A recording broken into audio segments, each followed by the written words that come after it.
क्या साबिक वजीर आजम ये जो एतराफ़ कर रहे हैं अब, ये उस वक्त की अपोजिशन के इल्ज़ाम को तकवीयत देता है कि उन पर केसेस सियासी बुनियादों पर बनाए गए थे, हाँ या नहीं के ऑप्शन है हमारे तज्जियाकारों के पास।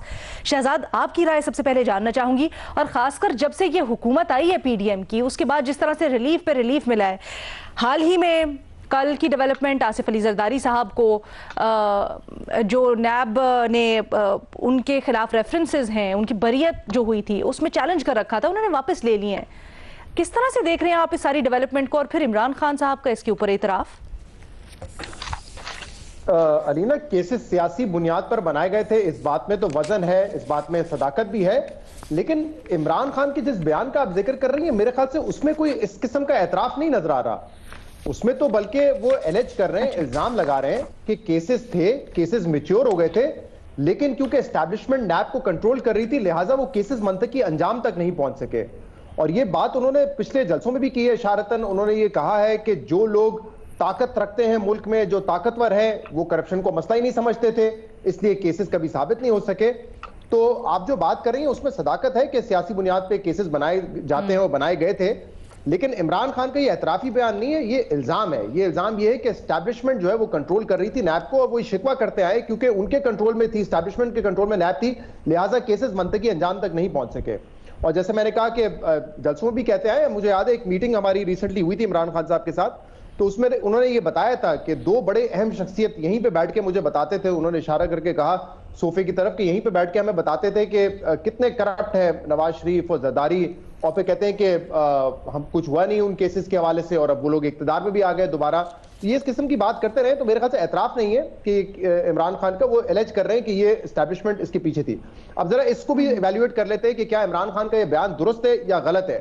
मेरे ख्याल से देखिए, दोनों चीजें हैं। जब आप कहते हैं कि इमरान खान को लाने वाले एस्टैब्लिशमेंट थे और 2-3 साल तक ये कहते रहे कि इमरान खान पपेट थे, तो इसका मतलब ये नहीं है, इसका मतलब ये है कि शायद कुछ इन्फ्लुएंस नैब का इमरान खान पे हो, जो कि जावेद जस्टिस राइट जावेद की वजह से था भी, क्योंकि वो एक कॉम्प्रोमाइज शख्स थे, उनको ब्लैकमेल किया गया।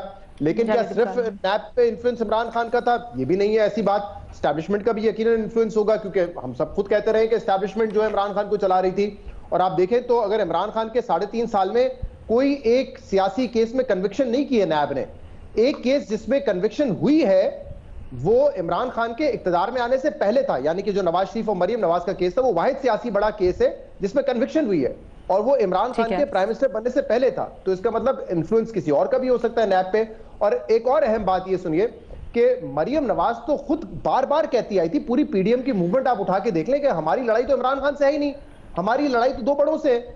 अब मरियम नवाज साहब जैसे पूछते हैं कि वो दो बड़े कौन थे, तो मेरे ख्याल से जब हम ब्लैक एंड व्हाइट में इसमें बात करते हैं ना कि मुकम्मल तौर पे इमरान खान किसी चीज के जिम्मेदार थे, या इमरान खान कहते हैं कि मुकम्मल तौर पे एस्टैब्लिशमेंट जिम्मेदार थी, ऐसा नहीं है।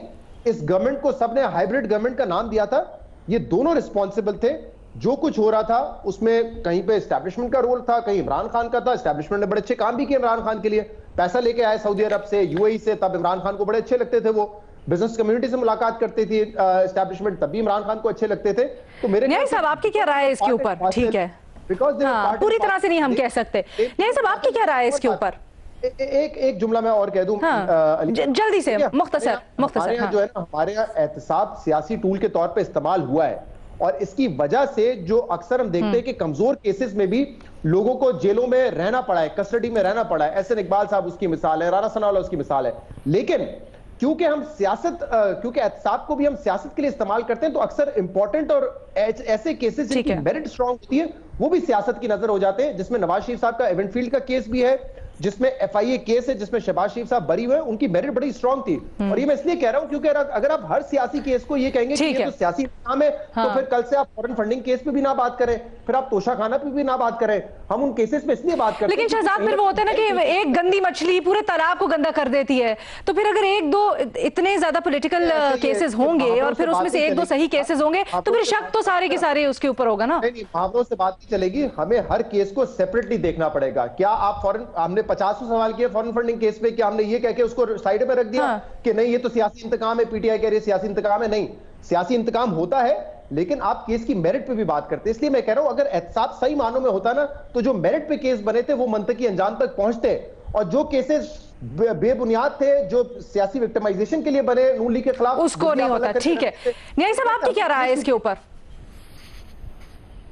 केस टू केस वेरी करना, देखना चाहिए, उसको एनालाइज करना चाहिए। न्यायी साहब, पहली बात तो यह है कि मैं ये कहता हूं कि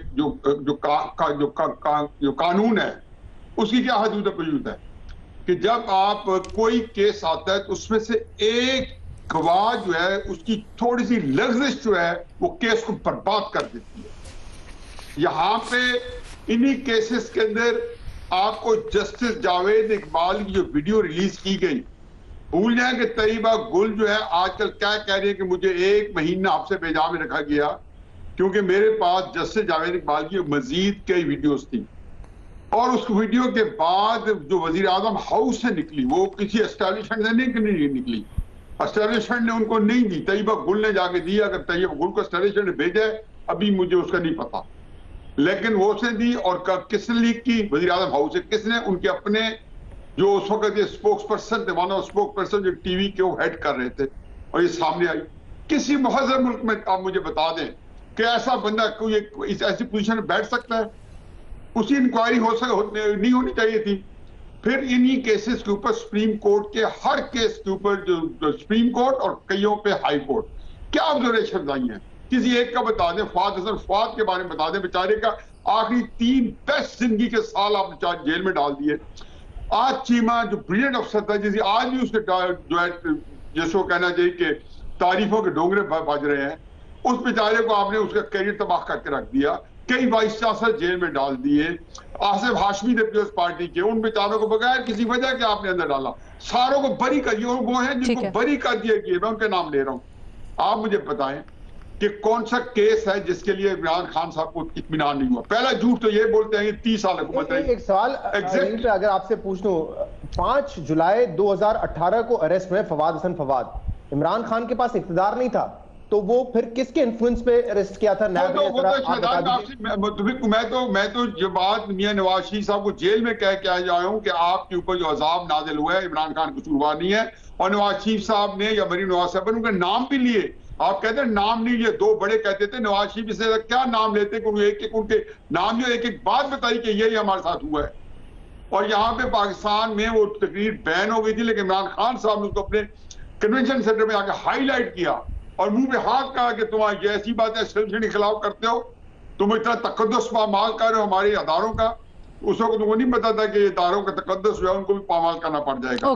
तो क्राइसिस ये है कि इमरान खान साहब ने नैब को वो अपने इक़्तिदार में आने के बाद ना सिर्फ इस तरह इस्तेमाल किया कि अपने केसेस खत्म करवाए, बाकी जो तड़का है केसेस का ये उसको आगे चलाना। अरशद मलिक की जो वीडियो दिखाई गई, ठीक है, उनको ये सजा उसके बाद मिली जब इमरान खान इक़्तिदार में आ चुके थे, लेकिन वो वीडियो मेरे सामने भी आ गई जिसका वो तस्करा कर। उसके बाद सुप्रीम कोर्ट ने कहा कि हमारे साथ झुक गए हैं, ये सारी चीज, लेकिन नवाज शरीफ की सजा को वीडियो चेक नहीं कर सकती। आज तक डिस्कशन नहीं आई कि जिसके लिए उसको नौकरी से निकाल दिया गया। सारी चीज देखें, इस पाकिस्तान के अदालती निजाम के साथ जितना भोंडा मजाक हमेशा होता है, लेकिन जो पिछले 6, 7, 8 साल से हुआ है, जिसके अंदर आपने सारे वो काम किए।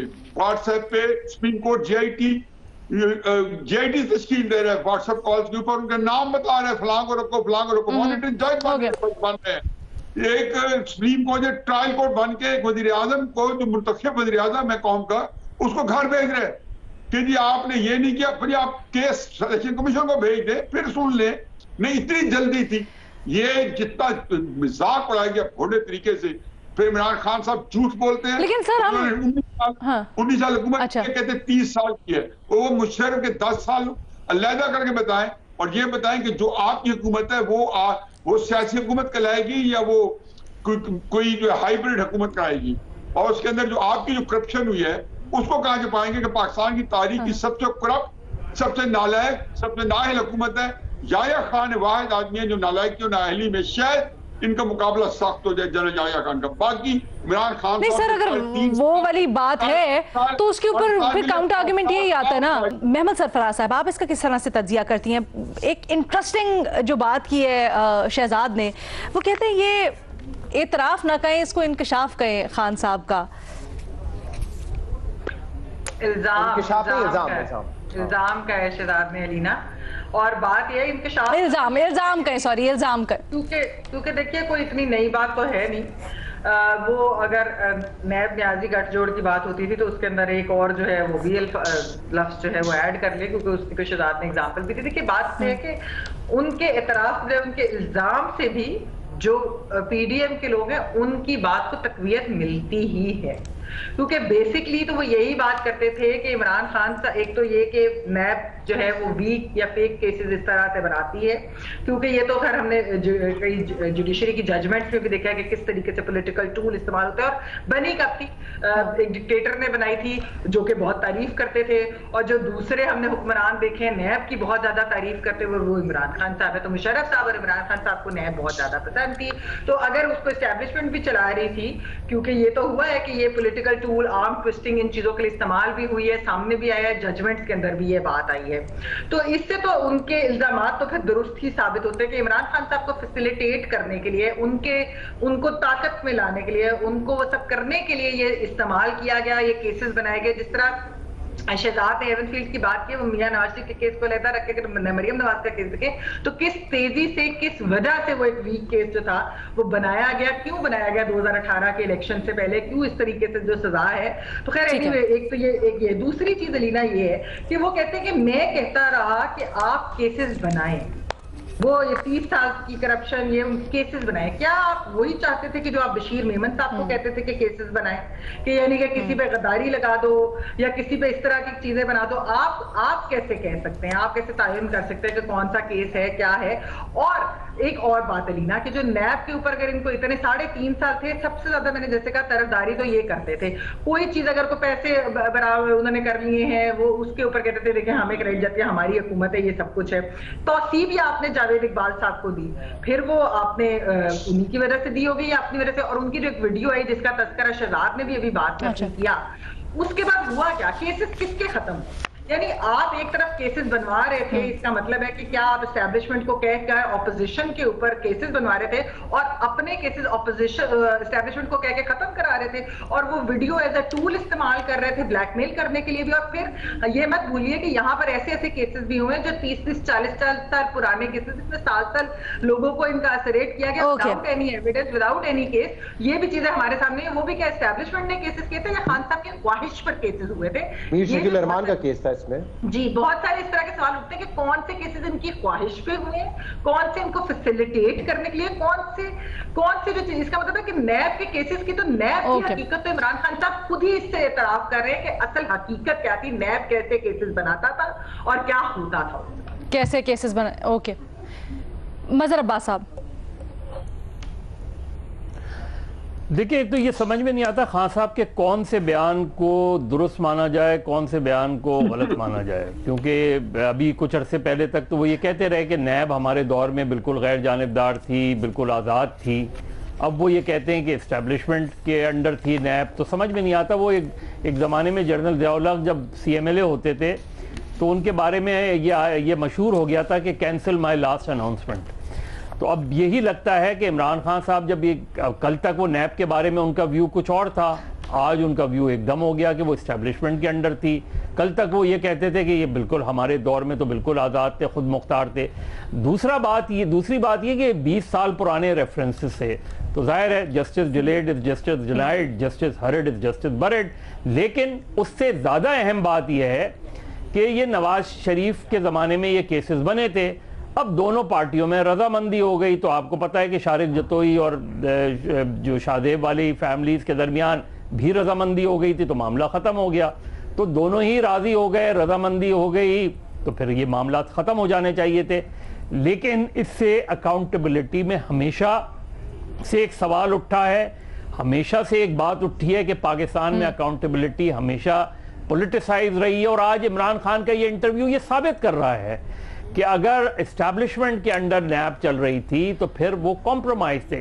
ये सारी बातें जब इमरान खान साहब करते हैं तो फिर ये बात क्यों करते थे कि एस्टैब्लिशमेंट और गवर्नमेंट्स एक पेज पर हैं? फिर वो अब तक 10 अप्रैल से पहले ये बातें क्यों किया करते थे? क्यों नहीं उन्होंने एक तकरीर की कौम से खिताब करते हुए कहते ये सारी बातें और उस वक्त गद्दी छोड़ के आ जाते तो मेरा ख्याल है इमरान खान एक बहुत मुख्तलिफ लीडर के तौर पे आते। सर वो तो अभी भी सुप्रीम कोर्ट में जो नैब कवानीन में तरमीम हुई है उसके खिलाफ गए हुए और वहां पर करते हुए उन्होंने उनसे सवाल भी हुआ कि आप नैब के ऊपर और नैब कवानीन के ऊपर और नैब की तफ्तीश के ऊपर इतना क्यों इन्हिसार करते, दीगर तहकीकाती इदारे भी तो हैं। नहीं अलीना, देखिए मैं आपको बात बताऊं, देखिए ये जितने भी नैब के कवानीन में तरमीम हो या मौजूदा हुकूमत के लीडरों को रिलीफ मिले, इस सब का फायदा इमरान खान को सियासी तौर पे हो रहा है और वो इसको जो है जाहिर है अपनी जो ऑडियंस है उसको बता रहे हैं ये, लेकिन वो खुद जायजा लें कि कल वो क्या बात करते थे, आज वो क्या बात कह रहे हैं। अब मुझे क्या पता और आज क्या करते हैं, आज वो ये बात कह रहे हो, कल वो कुछ और बात आपका पॉइंट आ गया। मेरे पास वक्त बड़ा कम रह गया, मैं चाहती हूं शहजाद कुछ कहना चाहते हैं। जी सर। नहीं शहजाद जो पिछली बार एक मिनट मज़े साहब बस एक लाइन ऐड करना चाहते हैं शहजाद, फिर मैं आपके पास आती हूं। सर मुख्तसर अलीना, सिर्फ शहजाद जो पिछले सवाल के हवाले में राब्ता कमेटी की बात कह रहे थे, 92 में जब राब्ता कमेटी बनी थी तो उसका बेसिक मकसद ये था, क्योंकि ऑपरेशन हो रहा था, पार्टी अंडरग्राउंड चली गई थी, उस हवाले से बढ़ना, उससे पहले उनका पूरा एक ऑर्गेनाइजेशनल स्ट्रक्चर होता था, chairman, vice chairman, joint secretary. ठीक है। और आज तक वो राब्ता कमेटी इसलिए कायम है कि पहले पार्टी के अंदर राब्ते होते थे, अब पार्टी से बाहर राब्ते होते हैं। अब पार्टी से बाहर राब्ते होते। शहजाद आपने आपसे मुताल्लिक कुछ कहना चाह रहे थे, प्लीज मुख्तसर रखिएगा। जी मैं ये कहना चाह रहा था कि अभी जो मज़े साहब बात कर रहे हैं कि इख्तिदार में बैठ के कोई और बात करते थे, देखिए हमारे मुल्क की पावर डायनेमिक्स हैं, चाहे इमरान खान हो, पिछले दौर में नवाज शरीफ देख लें या इससे पहले मोहतरमा बेनजीर भुट्टो देख लें, ये सारे सफर करते थे, लेकिन जब ये हुकूमत से निकलते थे उसके बाद ही फिर ये इल्जाम लगाते थे। अब नवाज शरीफ साहब ने आप देखें डॉन लीग्स में परवेज रशीद साहब को हटा दिया, फातमी साहब को हटा दिया, उससे पहले जो उनके मिनिस्टर थे मरहूम मुशाहिदुल्लाह खान साहब, उनको हटा दिया। और सारे किस वजह से हटे हमें पता है, लेकिन नवाज शरीफ साहब ने तो उस वक्त नहीं कहा मेरी हुकूमत पे दबाव है या कोई और फैसले कर रहा है, ये बातें तो बड़े बाद में आती हैं। इवन जब गिलानी साहब जाने लगे थे उस वक्त उन्होंने कहा था state with in the state. तो मेरे ख्याल से ये हम अक्सर समझते हैं कि हमारे वजीर आजम, हमारी हुकूमतें बड़ी ताकतवर होती हैं, वो ताकतवर दिखाते हैं अपने आप को और असल पावर किसी और के पास होती है। लेकिन हैविंग सेड दैट, इसका मतलब लेकिन इनको पता है कि असल पावर कहां होती है। इमरान खान अपने दौर के ताकतवर वजीर आजम इसलिए माने जाते हैं क्योंकि उनके साथ एस्टैब्लिशमेंट मौजूद थी। आमतौर पे हुकूमतों को ये सहूलत नहीं मिलती है। और दूसरा, अदालतें भी उनके खिलाफ नहीं थी, जैसे पीपल्स पार्टी के खिलाफ इफ्तिखार चौधरी साहब की अदालत हो या किसी और। सर लेकिन वो खुद को बेबस कहते हैं, वो कहते हैं साथ नहीं, वो तो हमें ओवर पावर कर रहे थे बकौल खान साहब के। महमल ताकतवर वजीर आजम है, बट ऑब्वियसली वो हनीमून पीरियड था, जब वो खत्म हुआ, लड़ाई हुई, तो उसके बाद फिर आप देख लें कि उनकी पावर कितनी रह गई। महमल देखिए मैं शहजाद ने पॉइंट किया, मैं उसी को थोड़ा सा आगे बढ़ा रही हूँ कि बिल्कुल ये बात दुरुस्त है कि बाकी जमातों के साथ, वो 90s में जरूर ये हुआ होगा जो मुस्लिम लीग नून होती थी, लेकिन उसके बाद हमने देखा है कि इस तरह सेम पेज से कोई ताकत में नहीं आई, कोई भी हुकूमत ताकत में नहीं आई। और इमरान खान साहब को वो हम कठपुतली जब कहते थे कि क्योंकि सेम पेज है तो उधर से वो उनको जिस तरीके से फैसिलिटेट करते थे, खान साहब तो खुद अपने आप को कठपुतली कह रहे, लेकिन कठपुतली नहीं थे वो इस तरह से। वो काफी, जिस तरह शहजाद ने भी कि वो काफी ताकतवर वजीर आजम थे, वरना अगर कठपुतली प्रॉपर होते तो क्या बुज़दार साहब लगे होते इस वक्त जब पंजाब के अंदर जो मसाइल हुए थे। और हनीमून पीरियड भी अलीना वैसे उनका बहुत लंबा चला, मतलब एक्चुअली बहुत लंबा चला। वो एक तैनाती के ऊपर जो है वहां से गड़बड़ हुई थी, और एक यूसुफ रजा गिलानी साहब की सीट के ऊपर पहले हुई और फिर और बुज़दार। अच्छा, अगर एक बंदा बड़े बड़े फैसले जो एक्चुअल डिसाइडिंग फैसले होते हैं, जो मैटर करते हैं, जिनसे डिफरेंस होता है, अगर वो नहीं कर सकता, उसके हाथ में उसकी पावर नहीं है, और ये छोटे मोटे फैसले यानी बुज़दार को लगाना है, क्योंकि हम देखते थे असल हुक्म तो कहां से आते थे और इंप्लीमेंट भी किस तरह होते थे वो भी हमें पता है। तो इस तरह के फैसले अगर वो कर रहा है और इतनी अथॉरिटी उसको दे दी है, तब भी क्या हम उसको पावरफुल कहेंगे न्याजी साहब? हाँ ना, बुज़दार साहब को लगा दिया, लेकिन बुज़दार साहब की चलती कहाँ थी? बुज़दार साहब की चलती कहाँ थी? वो तो आते थे, आप सभी कहानियां बैठ के हमें सुनाते थे कि कहां से पावर आ रही है और किस तरह से फैसले आते थे और फिर अमल दरामद होता था। अलीना, पहले तो एक बड़ी इंपॉर्टेंट बात है इनकॉर्पोरेट कर लें कि नवाज शरीफ और शहबाज शरीफ के खिलाफ दो बड़े केसेस है। उनका है एवनफील्ड अपार्टमेंट्स का और शहबाज शरीफ का मनी लॉन्ड्रिंग का। एवनफील्ड अपार्टमेंट जो है ब्रॉडशीट के साथ अटैच किए गए थे, ब्रॉडशीट केस के अंदर, जिसके अंदर वो केस हारे, तो ये हार जिसके बाद पाकिस्तान को तकरीबन कोई 70-75 मिलियन ठीक है। डॉलर्स का जो है एक टांका लगा। तो ये हारे ये थे कि अदालत ने कहा था कि ना ये क्रॉप मनी से आया है, ना ये मनी लॉन्ड्रिंग हुई है। गवर्नमेंट वहां पे अपना केस हार गई और शहबाज शरीफ का जो है नेशनल क्राइम एजेंसी ने उसकी पूरी इन्वेस्टिगेशन की, सारे बेटों की, दोस्तों की 12 अकाउंट्स की कमों पे, और वो भी उसके अंदर वो क्लियर चिट दी। तो चुनाचे पहली बात ये कि पाकिस्तान की नैब का हाल था और ये पाकिस्तान की अदालतों का FIA का हाल था। बाकी ये है जी कि जो केसेस थे कि जी किसके कहने पे बने, किसी कहने पे नहीं बने, इसमें सारी बातें जो मेरे साथियों ने कही है इसमें सारी सच्ची है। मदर साहब की, शहजाद साहब की और महमूद की के जी ठीक है। ने जो इमरान खान साहब को जो हाथ दिया है वो किसी को नहीं दिया, लेकिन इमरान खान साहब को उसको इस्तेमाल करना भी आया है और उस इस्तेमाल करने के बाद उनको इस्तेमाल का ताना देना भी आया है। ये पहले को नहीं आता था ये थी क्या वारदात। ओके, ठीक है जी।